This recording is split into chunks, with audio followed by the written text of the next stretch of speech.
Dear parents, मेरा नाम है कर्नल अमरदीप और आप देख रहे हैं द विनिंग एज डिफेंस। इस चैनल पर हम लेकर आते हैं आपके लिए आरएमसी सैनिक स्कूल और मिलिट्री स्कूल के बारे में इंपॉर्टेंट जानकारी। बहुत सारे इंटरेस्टिंग वीडियोस हम बनाते हैं, बहुत सारे इंटरेस्टिंग इन्फॉर्मेशन आपके साथ शेयर करते हैं और इन्फॉर्मेटिव वीडियोस जो हैं उससे कई पेरेंट्स को, कई स्टूडेंट्स को बहुत ज़्यादा फायदा हुआ है, जिसके लिए मुझे बहुत खुशी है। ये जो वीडियो है ये भी एक स्पेशल वीडियो है। मुझे लगता है ये वीडियो भी बहुत ज़्यादा देखा जाएगा क्योंकि ये है एक कैडेट के रूटीन या दिनचर्या के बारे में। बहुत सारे पेरेंट्स ने मुझे रिक्वेस्ट किया है कि सैनिक स्कूल जाने के बाद क्या होता है, क्योंकि हम सब सिविल हैं और हमें मिलिट्री का ज़्यादा आइडिया नहीं है। तो कुछ लोगों के दिल में शंका होती है, कुछ डर भी होता है कि हमारे बच्चे के साथ क्या होगा और वो सर्वाइव कर पाएगा कि नहीं कर पाएगा। तो इस बारे में हम बातचीत करते हैं। इससे पहले मैं आपको कहानी सुनाता हूँ। जब मैं एनडीए गया 1989 में, मेरी एज 18.5 साल थी और मुझे बहुत मुश्किल हुआ शुरू में सेटल होने में। फिजिकली बहुत वो था, रूटीन बहुत ही ज़्यादा स्ट्रेच हो जाता है। आप सुबह 4 साढ़े 4 बजे एक्टिव होते हैं और रात को 10:30 पौने 11 तक आपको सोने का समय नहीं मिलता, रेस्ट का तो बिल्कुल टाइम नहीं मिलता है। और हम जो अपने घर की जो दिनचर्या जिसके हम यूज टू होते हैं, वो एक बहुत बड़ा चेंज होता है जब आप किसी भी मिलिट्री अकेडमी में जाते हैं। उसके बाद जब मैं आईएमए में कंपनी कमांडर था तो 5 या 6 जो कैडेट्स हैं वो बेचारे पहले महीने में हिम्मत छोड़ देते हैं। इतने बड़े ग्रेजुएट्स आते हैं वहाँ पर, लेकिन वो कोप अप नहीं कर पाते क्योंकि रूटीन वाइज बहुत टफ है, बहुत सारी रिस्ट्रिक्शंस हैं, आप बाहर नहीं जा सकते, समय पर खाना है, फिजिकली बहुत टफ है, सारे इंस्ट्रक्टर्स हैं वो आपके पीछे लगे रहते हैं। तो अगर आप अपने बच्चे को साइकोलॉजिकली तैयार नहीं करते हैं, जो बच्चे अभी निकले हैं सैनिक स्कूल के लिए उनके लिए खास, और जो आगे आने वाले दिनों में सैनिक स्कूल, मिलिट्री स्कूल, आरएमसी में अपने बच्चों को डालने की जो प्लानिंग कर रहे हैं, वो इस वीडियो को बिल्कुल लास्ट तक देखो एंड ध्यान से आपने देखना है। और कुछ चीज़ें हैं जो आपके और डाउट आएंगे तो आपने मेरे से कमेंट में लिख दीजिए, हमारा संपर्क के हम अपने डिटेल बताएंगे, आप हमसे संपर्क करें।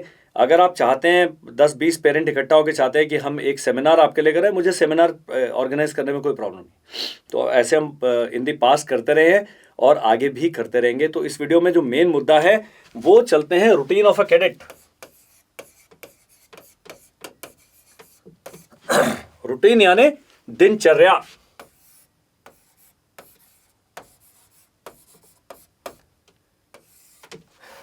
हिंदी कई लोग लिख नहीं पाते हैं लेकिन मैं लिख पाता हूँ, थोड़ी हैंड राइटिंग मेरी डॉक्टर साहब की तरह है, हिंदी की, इंग्लिश की भी वैसी।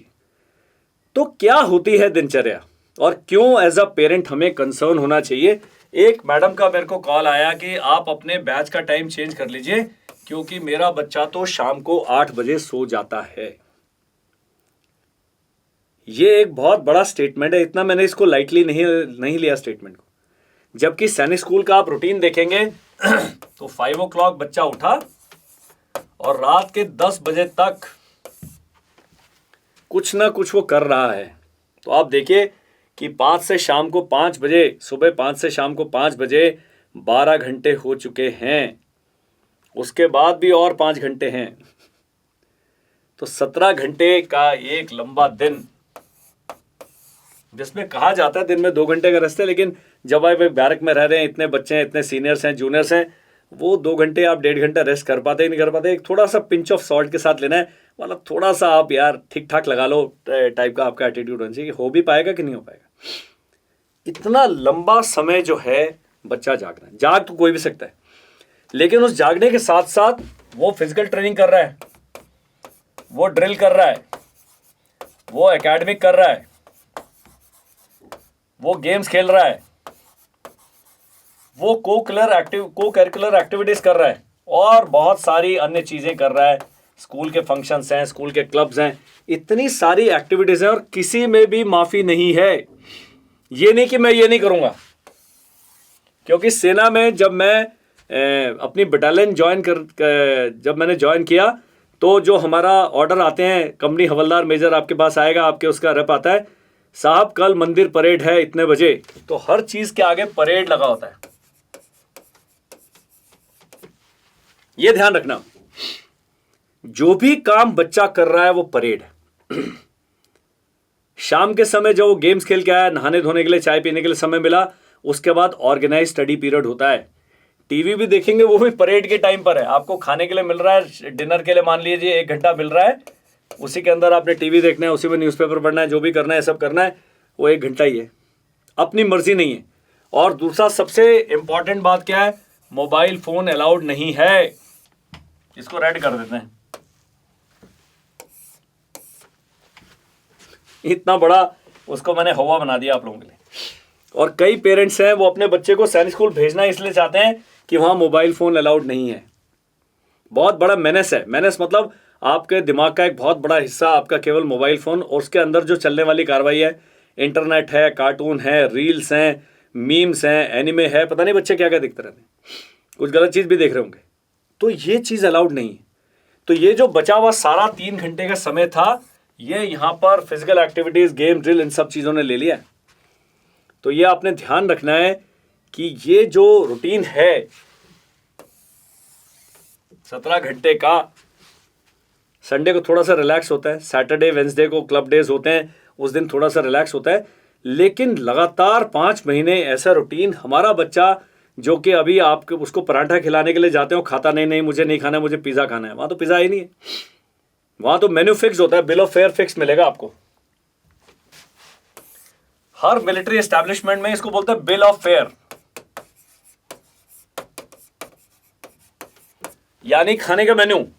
सोमवार को ब्रेकफास्ट ये, लंच ये, डिनर ये, मंगलवार को ये सब लिखा होता है, बस उसके अलावा कुछ नहीं है। उसके अलावा स्कूल में एक बनिया की शॉप होती है या एक कैंटीन होती है छोटी सी, जहाँ वो चिक्की विक्की लेके खा सकते हैं या चिप्स ले सकते हैं, कुछ ले सकते हैं। उसके लिए आप पॉकेट मनी जमा करते हैं जो कि 1500 रुपये महीना है, या इस प्रकार से जो भी आपका पॉकेट मनी सैनिक स्कूल चार्ज करता है वो आप ही ने जमा करनी है। बच्चा उतना ही पैसे खर्च कर सकता है और कई बार वहाँ जाने का भी समय नहीं होता है, क्योंकि जब हम एनडीए में थे तो जो मूवी थी, फिल्म 2 मूवी दिखाते हैं, वेंसडे को हमारी इंग्लिश मूवी होती थी, सैटरडे को हिंदी, वो मूवी भी परेड होती है, परेड आप मिस नहीं कर सकते।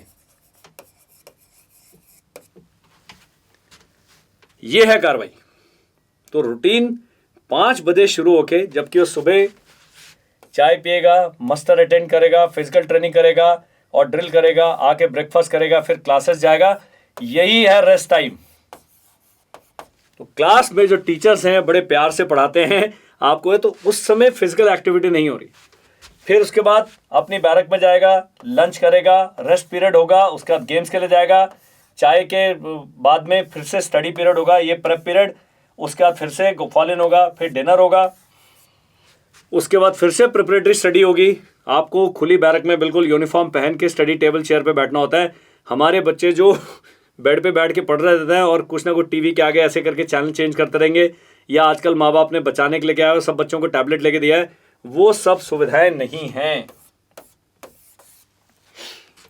तो फिजिकल टफनेस, मेंटल टफनेस बहुत जरूरी है।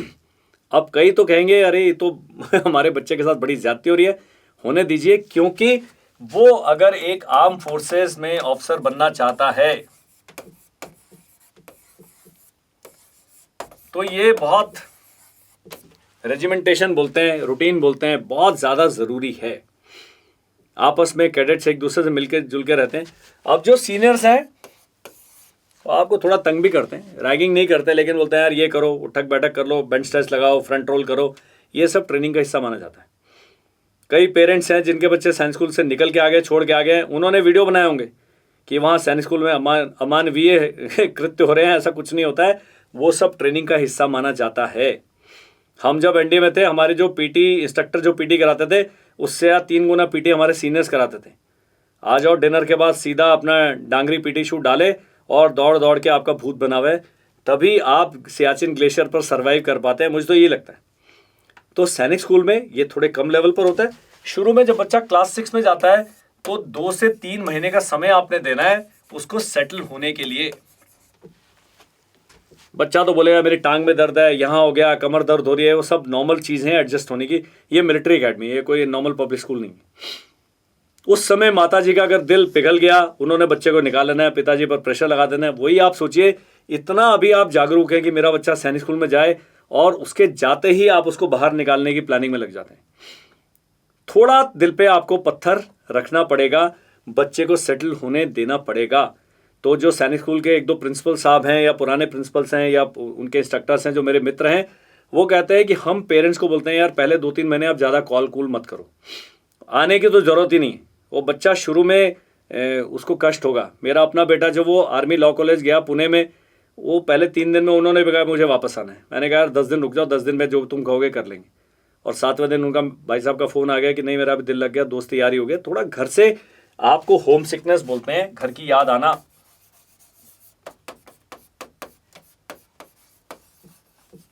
लाजमी है। बच्चे का थोड़ा लो होना लाजमी है, लेकिन ये ध्यान रखें कि सैनिक स्कूल का जो स्टाफ है, आरआईएमसी का जो स्टाफ है, वो कई कई सालों से यही काम कर रहे हैं। आपका बच्चा पहली बार गया, उनके लिए कोई पहला बच्चा नहीं है। उनको पता है कि ऐसे करेंगे, वो पूरा मदद करते हैं बच्चे को एडजस्ट करने में। और इन स्कूल का सबसे अच्छा बात क्या है, 24/7, मिटा दें 27 लिखा गया,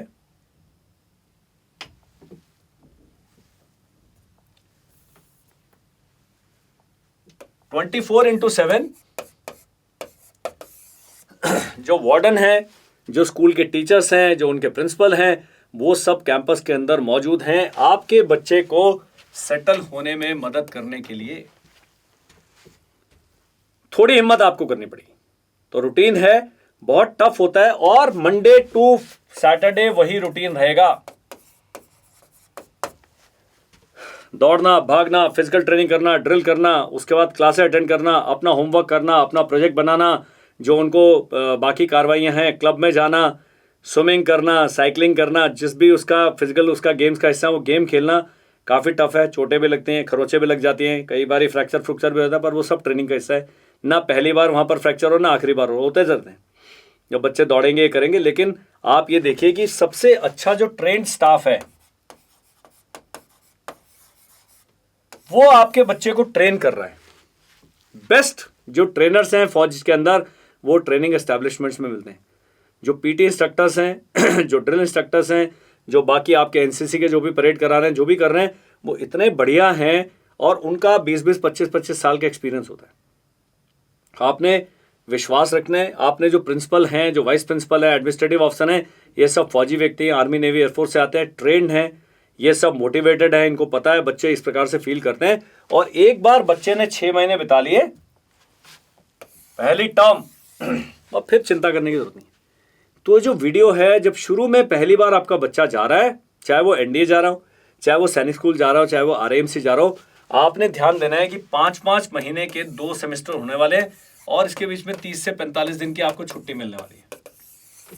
तो ये 5 महीने में एक बार आप जाएंगे पीटीएम के लिए, एक बार यहाँ पर जाएंगे पीटीएम के लिए। कई हैं, जैसे आप किसी प्रदेश में रह रहे हैं, मान लीजिए आप जम्मू में रह रहे हैं, आपका बच्चा नगरोटा में पढ़ रहा है, तो आप हर सैटरडे संडे को चले जाएं। तो ऐसे लोगों के लिए मैं कहना चाहूँगा कि उस बच्चे के अगर कोर्स में उसके हाउस में 25 बच्चे हैं, तो आप अगर लंच लेके जा रहे हैं तो आपको 25 बच्चों का लंच लेके जाना पड़ेगा। उसके दोस्त हैं मेरे, मैं जैसे आईएमए में था, देहरादून में जब आया, तो मेरी माताजी कम से कम 40 पराठे लेके आती थी, क्योंकि मेरे प्लाटून में इतने होते थे, और उसमें से भी मुझे आधा पराठा वगैरह खाने के लिए मेरे लिए इतना ही बचता था। तो घर का खाना हमेशा वेलकम होता है। तो ये चीज़ें आपने ध्यान में रखनी है कि आपका बच्चा आपके परिवार को छोड़कर एक बहुत बड़ा परिवार उसको ज्वाइन करने जा रहा है, सारी जिंदगी उसका परिवार रहेगा। जो अभी क्लास 6 में उसके पास पढ़ रहे हैं, साथ पढ़ रहे हैं, वो ताउम्र उसके मित्र बनेंगे। एक बहुत बड़ा परिवार ज्वाइन कर रहा है। ये तो बहुत ही छोटा है, ये तो बिल्कुल भरा हुआ है, और बहुत ही अच्छा चीज़ है जो आपका बच्चा स्टेप ले रहा है। मुश्किल होगी, शुरू में नेगेटिव फीडबैक मिलेगा, शुरू में इधर उधर हड्डियों में दर्द होगा, मसल्स में पेन होगा, शुरू में अकेलापन बच्चा महसूस करेगा, सब कुछ करेगा, लेकिन आपने उसको सर्वाइव करने में मदद करनी है। ब्रेक केवल जब 5 महीने के बाद उनकी छुट्टी पड़ती है, उसी समय ब्रेक आपको मिलेगी, दूसरी ब्रेक मिलेगी, बस यही आपके पास समय मिलेगा। अगले अगर 6 में गया है तो अगले 7 साल उसका ये रूटीन रहने वाला है। 6, 7, 8, 9, 10th, 11th, 12th। अगर 9th में गया है तो 9, 10, 11, 12 4 साल वही रूटीन रहने वाला है। अगर आरआईएम से गया तो 8, 9, 10 5 साल वही रूटीन रहने वाला है। तो ये बहुत लंबा समय है जो धीरे धीरे करके आपके बच्चे को बिल्ड करता है। तो लड़के लड़कियों के लिए कोई रियायत नहीं है, लड़कियां भी हैं, उन्होंने भी यही रूटीन फॉलो करना है। तो ये जो सैनिक स्कूल की जो दिनचर्या है बहुत ही व्यवस्थित दिनचर्या है। हम बोलते हैं इसको टाइम टेस्टेड। ये सारी दिनचर्या क्या है? टाइम टेस्टेड है।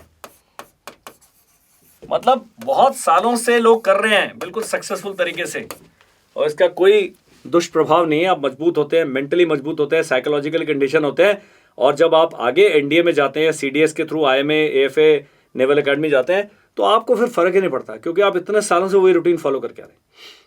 बच्चे में पहले उसके मोराल में गिरावट आएगी, फिर मोराल एकदम से बिल्ड हो जाएगा, क्योंकि शुरू में घर के कंफर्ट जोन से निकलकर वो एक बहुत ही मुश्किल एनवायरनमेंट में पहुंच रहा है, माता पिता के स्नेह से दूर है, ऊपर से सीनियर्स हैं, ट्रेनिंग प्रोग्राम है, ये सब है। लेकिन मैंने बताया सब चीजें क्या है, टाइम टेस्टेड है, आपको इस पर विश्वास करना जरूरी है। कई लोग हैं वीडियोस बनाते हैं, कई लोग इधर उधर की बातें करते हैं, ये करते हैं, मुझे उनकी बातों पर जरा भी विश्वास नहीं है, और मैं आपको भी कहूंगा उनकी बातों पर विश्वास ना करें। एक आधा बच्चा पक्का होगा जो वीकलिंग होगा, एक आधा बच्चा पक्का होगा जो नमूना होगा, वो सारे तालाब को गंदा करने की कोशिश करते हैं। लेकिन ये जो मिलिट्री एस्टैब्लिशमेंट है, बड़े तगड़े मिलिट्री एस्टैब्लिशमेंट है, बहुत 1960 से चल रहे हैं कई तो, RAMC तो 100 साल हो चुके हैं। तो एक जो ट्रेडिशन चल पड़ी है, उस ट्रेडिशन में सब कुछ आपके मन माफिक नहीं होगा। वो आपका खाना बिल्कुल, आपका बच्चा सब चीज़ खाएगा, आपका बच्चा बिल्कुल व्यवस्थित रूटीन में हो जाएगा, आपका बच्चा फिजिकली फिट हो जाएगा, मेंटली स्ट्रांग हो जाएगा, उसको ग्रुप में रहने की आदत पड़ जाएगी, उसका व्यक्तित्व का चहुमुखी विकास होगा। अगर इतना सब कुछ आप चाहते हैं तो थोड़ा कष्ट तो आपको सहना पड़ेगा। तो इस वीडियो बनाने का उद्देश्य आपको डराना नहीं है, बल्कि आपको आर्म करना है इन्फॉर्मेशन के साथ कि इस प्रकार वहाँ पर रूटीन होता है। जब अभी आपका बच्चा सेलेक्ट हो गया है, ज्वाइन करने वाला है, तो इन चीज़ों के बारे में आपने अपने बच्चे को अवगत कराना है। पुराने कैडेट्स हैं, अगर किसी का नंबर मिलता है उनसे बातचीत करानी है, जो पुराने पेरेंट्स हैं उनसे बात करना है, और सर्वाइव कर जाता है। मैंने कहा सर्वाइवल पहले 3 महीने और पहले 5 महीने, बस यही तक लड़ाई है, उसके बाद आपको चिंता करने की आवश्यकता नहीं। IMA के अंदर जब ग्रेजुएट्स आते हैं, टेक्निकल ग्रेजुएट्स आते हैं, जब वो 22-23 साल के लोग नहीं टिक सकते, तो 12 साल के बच्चे को देखिए कितना एडजस्ट करना पड़ेगा, और बच्चे से ज़्यादा पेरेंट्स को एडजस्ट करना पड़ता है, उसमें भी स्पेशली माता जी को। उनका नरम हृदय होता है, बच्चा बिल्कुल बहुत छोटा है, बड़ा टफ डिसीजन है इस एज में बच्चे को बाहर भेजना। लेकिन आप देखिए कि आप बच्चे के भविष्य के लिए आप उसमें उसको इस प्रकार से एक्सपोज कर रहे हैं, जो कि बिल्कुल एक सोची समझी नीति के तहत है। ये जो ट्रेनिंग प्रोग्राम है, ये बहुत बड़े बड़े साइकोलॉजिस्ट, मिलिट्री ऑफिसर्स और ट्रेनर से मिलकर बनाया होता है, और उसमें ब्रेक्स होती हैं, उसमें आराम का समय मिलता है, उसमें हाइक्स होती हैं। जैसे अभी 2 महीने हो जाएंगे, मिड टर्म आ जाएगा, 3 दिन की ब्रेक हो जाएगी, 3 दिन के लिए बच्चों को कहीं पर्वतीय स्थल पर, कहीं गोवा शोवा घुमाने ले जाएंगे, इस प्रकार से करेंगे। ये सब कार्रवाइयाँ भी चलते रहते हैं। इंटर स्कूल कॉम्पिटिशन होते हैं, इंट्रा हाउस कॉम्पिटिशन होते हैं, और जोनल कॉम्पिटिशन होते हैं, नेशनल कॉम्पिटिशन होते हैं, RD परेड होती है, बैंड होता है। तो बच्चे को बहुत सारे अपनी हॉबीज़ को परस्यू करने का टाइम मिलता है। कैमरा क्लब है, बैंड है, साइंस है, कंप्यूटर क्लब है, इस प्रकार से सारे क्लब्स होते हैं हर स्कूल में। डिबेट है, क्विज है, ड्रामेटिक्स है, इतना सब कुछ उसको इतने कम समय में एक्सपोजर मिलता है, तो बच्चा के पास और कोई चारा नहीं है इम्प्रूव करने के अलावा। तो सैनिक स्कूल का जो रूटीन है बहुत ही टफ रूटीन है, मैंने बता दिया है। एक 17 घंटे का आपने लाइन बना देनी है, 24 में से 7 घंटे आपको मिल रहा है, उसमें भी बीच में कभी कभी एक आधा व्यवधान पड़ जाए तो कोई इसमें सरप्राइज नहीं होना है, और घबराना तो बिल्कुल नहीं है, क्योंकि जो स्टाफ है वो कच्चा स्टाफ नहीं है, बिल्कुल ट्रेंड स्टाफ है, बिल्कुल एक्सपीरियंस स्टाफ है।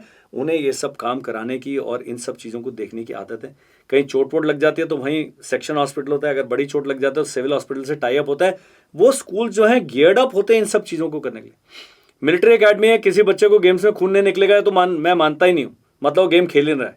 तो चोटें लगती हैं, हाथ पैर कभी खरोंचे लग जाते हैं, कभी थोड़ी बड़ी चोट भी लग जाती है, पर ये सब ग्रोइंग का हिस्सा है। इसको आपने you have to take it in a stride. इसको आपने अपनी उसमें सोच में शामिल कर लेना है कि मेरा बच्चा अभी एक मिलिट्री एकेडमी में गया है, तो उसको थोड़ा अभी मजबूत आपने भी उसका संबल बनना है, उसकी वीकनेस नहीं बन जाना है। ये वीडियो बनाने का यही उद्देश्य था। आपके बहुत सारे डाउट्स होंगे रूटीन के बारे में, पक्का कमेंट में लिखिए, पक्का हमसे जुड़िए। आपके और डाउट्स हैं, कुछ पेरेंट्स हैं वो कहते हैं कर्नल अमरदीप आप हमारे बच्चे से बात करिए। तो अगर आप ऐसा सोचते हैं, पक्का आप हमारी काउंसलर मैडम को नंबर मैं इस यहाँ पर भी लिख देता हूँ,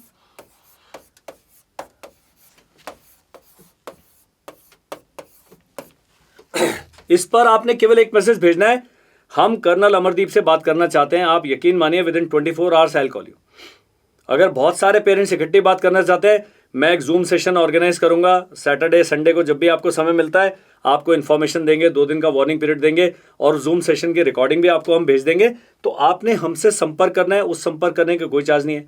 हमारे ऑनलाइन ऑफलाइन बैच चल रहे हैं, उसको ज्वाइन करने के प्रति कोई बाध्यता नहीं है। अगर आप ऐसे पेरेंट हैं जिनके बच्चे भविष्य में सैनिक school, military school, NDA CDS की तैयारी करना चाहते हैं, आप हमसे अभी संपर्क करें।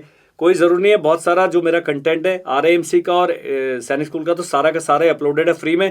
आप यूट्यूब पर भी कोर्स करके अपने एग्जाम की तैयारी कर सकते हैं। अगर आप चाहते हैं हम आपको तैयारी करें, नंबर मैंने आपको दे दिया, आपने केवल बच्चे का नाम, डेट ऑफ बर्थ और सैनिक स्कूल लिख देना है, बाकी आप हम पर छोड़ दीजिए। This is all for this video. I am sure इस वीडियो को आप देखेंगे, समझेंगे, इसको लाइक करेंगे और उन लोगों के साथ शेयर करेंगे जो अपने बच्चे के सुखद भविष्य और अच्छे मजबूत भविष्य की कामना करते हैं। ये जो वीडियोस हैं, किसी भी मेडिकल कॉलेज में जाएगा वहाँ तो बेकार वाली रैगिंग होती है, कई कॉलेजेस हैं बड़े बदनाम हैं, लेकिन सैनिक स्कूल और मिलिट्री अकेडमी में रैगिंग की जरूरत नहीं, क्योंकि ट्रेनिंग प्रोग्राम खुद ही रैगिंग है। वो इतना सरकार आपसे काम करा रही है कि रैगिंग करने का किसी के पास समय नहीं होता है। और वो जो थोड़ा सीनियर बोल रहे हैं हाँ भाई अपनी साइकिल उठा के दौड़ के आ जाओ, उसको हम रैगिंग नहीं मानते, उसको कहते हैं ट्रेनिंग का हिस्सा है। तो हम एनडीए में मैं तो 2-2 साइकिलें लेके घूम रहा होता था, हमारी हरकतें ही ऐसी थी, तो हमारे सीनियर्स हमसे कभी खुश नहीं थे, लेकिन हमने कभी उस पर तवज्जो नहीं दी है। और हर स्कूल का एक अपनी ट्रेडिशन है, एक अपना आइस ब्रेकिंग का उनका तरीका है। आप एज पेरेंट्स उसमें पक्का सहायक बने। And that is all that I wanted to share in this video. Thank you, bye bye and जय हिंद।